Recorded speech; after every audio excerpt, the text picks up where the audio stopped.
Assalamualaikum warahmatullahi wabarakatuh. Selamat datang di acara mingguan di lovebandung.com dan juga berkolaborasi dengan Ruang Konstelasi. Nah, nama saya Ahmad Syarul Muslimin dan sekarang ini kita membahas tentang filsafat keilmuan ya. Nah, sekarang saya sudah didampingi dengan Dr. Daduk Merdika Mansur. Ya.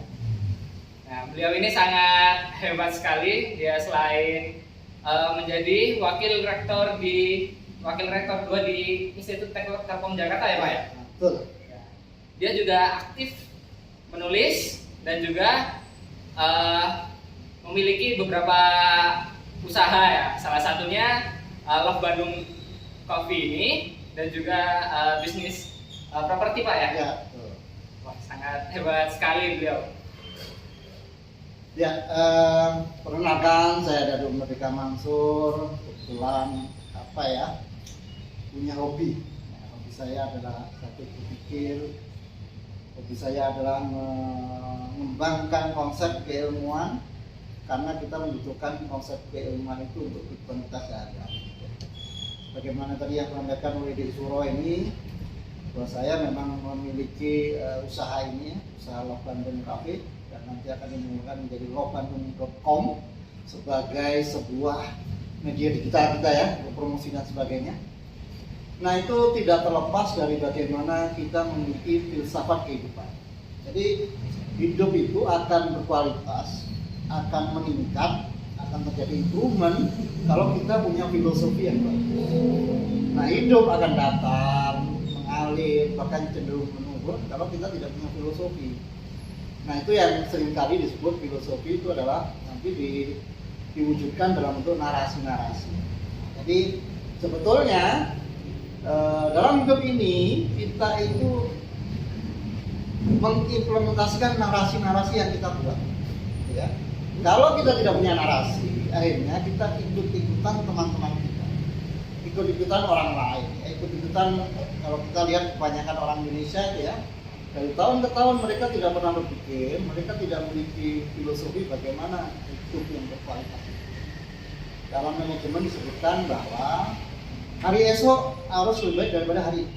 Itu adalah sebuah filosofi. Artinya ketika kita berpikir bahwa hari esok harus lebih baik, berarti kita harus melakukan persiapan dengan matang. Nah, salah satu persiapan yang paling penting dalam filsafat ilmu itu adalah bagaimana kita memappingkan keadaan. Ya, bagaimana kita membaca situasi, membaca kondisi, dan membaca apapun yang akan kita pakai sebagai bahan analisa untuk kita membuat plan. Nah, makanya yang paling awal harus kita lakukan adalah kita harus bisa membaca intro, namanya begitu. Nah, itu filosofi semua. Jadi kalau kita tidak pernah membaca, tidak pernah memappingkan, tidak pernah berpikir, ya kita tidak akan pernah punya narasi, tidak akan pernah punya planning. Itu filosofi yang dasar yang kita lakukan. Kenapa filosofi ini penting? Karena sebetulnya semua perilaku, tindakan itu dilatar belakangi oleh filosofi. Ya. Jadi kalau tidak ada filosofi, maka perilakunya tidak jelas. Tidak ada format, tidak ada bentuk, tidak ada metodologi, tidak ada tujuan yang jelas. Nah, itu kira-kira ya. Awal dari filosofi, kenapa perlu filosofi? Saya pernah dengar Pak. Filosofi yang ini, sebaik-baiknya ilmu adalah ilmu yang bermanfaat bagi orang lain. Ya. Kalau ilmu yang nggak bermanfaat bagi orang lain itu seperti pohon yang nggak berbuah, kayak gitu Pak. Ya itu filosofi juga, filsafat juga. Karena sebetulnya kualitas seseorang itu dilihat dari tingkat kebermanfaatan. Ya. Kalau kita melihat pohon lah ya, pohon itu dilihat dari buahnya. Jadi kita ada buahnya enggak? Kalau nggak ada buahnya ya pohon itu berarti kurang bermanfaat. Tapi pohon itu sebetulnya punya manfaat, batangnya, daunnya, segala macam. Nah, manusia manfaatnya apa kita sebagai manusia? Diri kita ini apa? Jangan-jangan kita dengan pohon pohon misalnya pohon kesemak lah ya, let's say yang nggak bisa dimakan itu, dia masih ada manfaat untuk jadikan arang. Tapi kalau manusia manfaatnya apa? Sehingga kalau manusia itu nggak ada manfaatnya, itu ya tidak lebih berharga dibandingkan batu. Batu aja ada manfaat. Sementara kita manfaatnya. Nah itu harus menjadi mindset kita. Jadi fondasi filosofi kehidupan kita bahwa kita itu harus memiliki manfaat. Itu filsafat yang paling dasar. Kalau kita tidak memiliki manfaat, maka sebetulnya kita lebih rendah dibandingkan batu, tanah dan sebagainya. Batu dan tanahnya ada apa? Gitu kan? Dengan apa betul sekali filsafat itu. Ya. Kalau ilmu kan bisa datang dari mana aja Pak, nggak Ya. harus di kampus gitu, nggak harus di sekolah juga. Nah kalau kita cara milah ilmu yang bisa diterapkan kalau tidak itu gimana? Untuk bermanfaat itu kita harus memiliki kompetensi. Nah, kompetensi itu diturunkan dari ilmu. Ilmu itu diturunkan dari kita, kemampuan kita mengeksplorasi, mengenali. Makanya sekarang kita harus mengenal dulu. Jadi ilmu mengenal itu sangat penting. Makanya dalam segala hal bisnis juga itu kita harus mengenal dulu. Nah, kita harus rajin-rajin, kita harus semangat untuk mengenali ilmu, mengenal sesuatu. Kalau kita sudah kenal, kita akan mudah apa itu, ya, seperti apa itu, bagaimana itu, kenapa itu. Nah, baru kita mendalami keilmuan. Nah, keilmuan yang kita dalami adalah keilmuan yang relevan dengan problematika, yang relevan dengan hal-hal yang memang ingin kita selesaikan. Jadi jangan kita belajar ilmu yang nggak jelas untuk apa belajar ilmu, nggak jelas gunanya untuk apa. Makanya kita nggak perlu belajar ilmu banyak-banyak. Yang penting ilmu yang dibutuhkan untuk menyelesaikan problem, untuk meningkatkan kualitas hidup. Ilmu itu aja, tidak banyak-banyak. Ya, masuk yang kayak ilmu agama itu penting karena kita setiap saat harus membutuhkan ilmu itu untuk meningkatkan kualitas hidup. Hal yang wajib Oleh agama, dan terbukti bahwa kalau kita tidak mempraktekkan ilmu agama hidup kita akan kacau. Ya. Itu makanya itu adalah sebuah konsep, sebuah norma yang mana etikanya ilmu itu kemudian harus kita amalkan. Sebab ilmu itu dibuat untuk menyelesaikan problematika kehidupan manusia. Jadi ilmu itu dibuat bukan untuk sekedar untuk belajar, bukan sekedar untuk kaya-kayaan, bukan. Tapi ilmu itu memang dibuat karena manusia memiliki problem, memiliki permasalahan, sehingga manusia itu butuh menyelesaikan permasalahan. Dan menyelesaikan permasalahan itu butuh ilmunya. Begitu, makanya kita harus berilmu. Makanya kenapa? Dalam Islam itu disampaikan tolabul ilmi waridotun ala kulli muslimin kan begitu. Menuntut ilmu itu wajib. Kenapa? Karena kita harus berkualitas menjalani kehidupan ini. Artinya apa? Artinya kita harus memiliki keilmuan dan keahlian yang memadai supaya kita bisa menyelesaikan problematika yang sedang kita rasakan. Nah, mungkin problematika orang lain yang kita bantu sehingga kita bisa memberikan manfaat kepada orang lain. Jadi begitu korelasinya. Itulah filsafat kehidupan yang harus kita jalankan dalam kehidupan sehari-hari. Ya, kira-kira begitu gambaran apa benang merahnya ya. Nah, ada hadis juga nih Pak yang bilang kalau tuntutlah ilmu sampai ke negeri Cina. Apakah kita harus sejauh itu untuk menuntut ilmu? Iya. Jadi yang namanya menuntut ilmu itu bisa dari mana? Kapan saja, di mana saja, dan dari siapa? Karena apa? Karena Allah itu menciptakan manusia berbangsa-bangsa itu saling kenal mengenal. Setiap bangsa itu punya kelebihan masing-masing, punya ilmunya. Oleh karena itu kita bisa mengambil ilmu dari mana saja. Yang penting prinsipnya adalah filsafat keilmuan adalah bahwa kita memang mencari ilmu yang memang nanti akan berguna bagi kita untuk menyelesaikan masalah. Mau dari mana pun ilmunya. Dan apalagi sekarang dengan era digital ini ada internet, kita belajar ilmu dari negara manapun itu nggak masalah, tinggal Google, tinggal baca di jurnal macam-macam, ada ilmunya. Jadi nggak masalah gitu, mau dari Cina, Jepang, Korea. Dan sekarang ini salah satu negara yang maju selain Cina adalah Korea. Korea ini HP-nya macam-macam, itu Samsung, maju juga. Ya, Jepang modelnya ada di mana-mana. Artinya setiap bangsa itu punya kelebihan masing-masing. Jadi kita nggak boleh fanatik ya.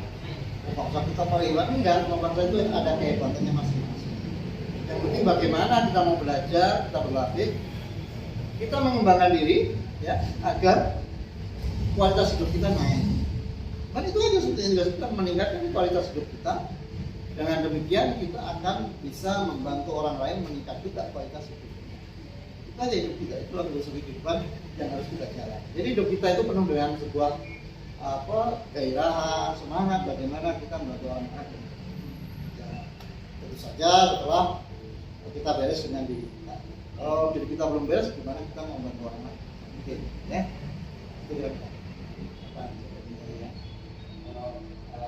Bahas tentang mencari ilmu juga, biasanya kita kan kalau belajar di kampus juga, kita kan harus berpikir gimana biar kita ilmu kita tuh mampu untuk mengikuti. Nah, suatu saat pasti kan ada anak yang mencontek gitu Pak. Cara ngatasin hal itu gimana Pak? Jadi dalam budaya ilmiah itu nggak begitu cara berpikirnya. Dalam akademi budaya ilmiah itu kita nyari ilmu itu untuk kepentingan diri kita sendiri, bukan untuk nyari nilai, bukan. Tapi bagaimana kita mampu menguasai ilmu itu dan kemudian bermanfaat. Masalahnya paradigmanya di Indonesia adalah orang kuliah itu punya nilai. Nah, dosen itu juga menilai anak atau perusahaan itu menyeleksi itu juga dari nilai. Kita nggak begitu harusnya. Ilmu itu dipelajari agar orang itu mampu, punya kompetensi ya. Nah, kita belajar ilmu itu agar kita kompeten, bukan supaya nilai kita bagus. Nah, kalau spirit kita ada untuk membangun kompetensi, maka keilmuan itu akan kita dalam semaksimal mungkin. Bukan hanya selesai pada saat nilai kita bagus, bukan itu. Tapi kita benar-benar mendalami keilmuan itu mulai dari filosofinya, apa alasannya, gimana sejarahnya, untuk apa dan bagaimana penggunaannya, kemudian kita mempraktekkan, ya, melakukan eksperimen dan sebagainya. Dan itu kita terapkan dalam diri kita sendiri.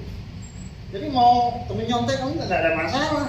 Yang penting ilmu itu memang kita pakai dan kita mendapatkan manfaatnya. Udah selesai itu aja. Nggak usah mikir temennya nyontek gitu ya. Jadi spirit mencari ilmu itu untuk diri kita dan kemudian supaya kita bisa bermanfaat kepada orang lain. Jadi donker lah ya, kalau bisa dinasihatin temennya nyontek ya. Tapi prinsipnya ya nggak ada masalah kita mau nyontek juga. Yang penting ilmu itu harus bisa bermanfaat untuk kita. Jadi kalau kita mencari ilmu tapi kemudian ilmu itu kok tidak berikan manfaat bagi kita, ya itu saya tepat ya, gitu ya mereka ya. Jadi buat teman-teman nih yang kuliah datang doang tapi tugas masih pulang juga masih nyontek gitu, masih nyontoin temennya gitu ya, hindari lah ya. Lebih baik kita mawas diri lah ya. Kita perlu nggak sih ini ilmu ini gitu. Ingat-ingatlah, maksudnya itu sendiri kan buat kalian, biar kalian tuh bisa bermanfaat, ilmunya bisa kepake buat orang lain, minimal buat diri sendiri lah ya Pak ya. Ya betul. Jadi ini buat adik-adikku yang sedang studi, yang sedang galau ya, silakan datang ke Bandung Cafe ya. Nanti saya motivasi, saya arahkan, saya guide ya, bagaimana supaya kalian studi dengan hebat, kalian senang studi dan menikmati. Ya. Silakan datang ke Bandung Cafe. Di sini ada fasilitas, ada wifi-nya free ya, kopinya enak, dan nanti kita ada bimbingan ya bagi yang sedang tugas akhir boleh, bagi yang sedang galau mengerjakan tugas nanti kita bimbing gitu ya. Karena memang saya menyadari juga dulu waktu saya kuliah juga nggak ada gitu ya yang melatih, yang mendampingi, yang menyemangati, itu nggak ada. Gitu ya.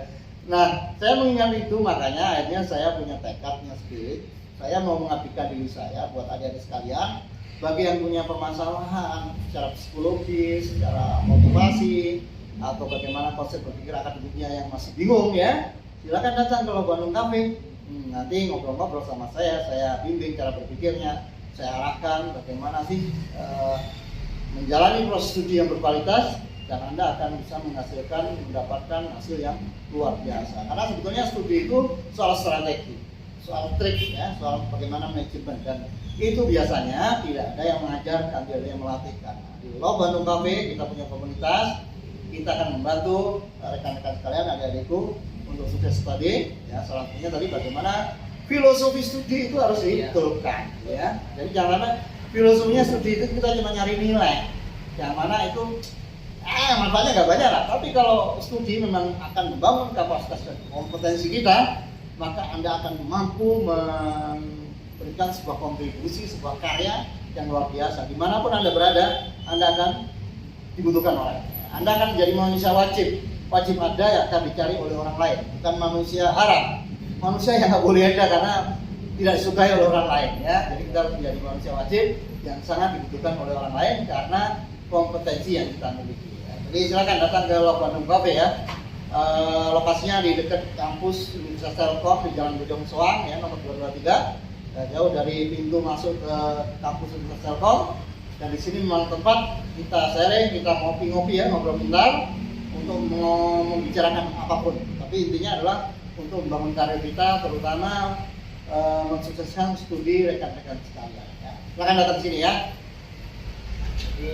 Di Love Bandung Cafe ini seperti semi inkubator ya Pak ya? Iya, betul. Nah ini selain untuk mematangkan keilmuan dan keterampilan kalian gitu ya, di sini juga bagaimana kita bahas bagaimana berbagai macam peluang startup, inovasi dan sebagainya. Silakan datang ke sini. Di sini nanti banyak pakar-pakar yang akan hadir, yang akan mendampingi adik-adik sekalian untuk ya bicara apapun tentang masa depan. Jadi seperti itulah kira-kira ya. Itulah cara belajar yang mengasihkan, sambil ngopi-ngopi, sambil ngeteh-teh, sambil roti bakar. Kita membicarakan ilmu tentang cara kehidupan dan sebagainya. Insya Allah nanti akan bermanfaat ya.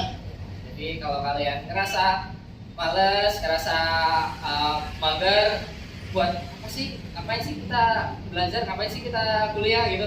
Nah kalian datang aja ke sini, kita bakal ngobrol-ngobrol gimana caranya biar kalian ilmunya nggak sia-sia. Oke, saya tunggu di Love Bandung Cafe. Salam sukses ya.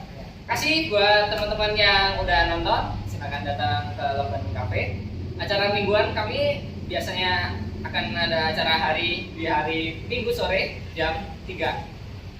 Dan juga ada acara mingguan juga hari Sabtu, talk show dan diskusi.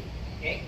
Jadi tunggu aja untuk episode-episode selanjutnya di lovebandung.com.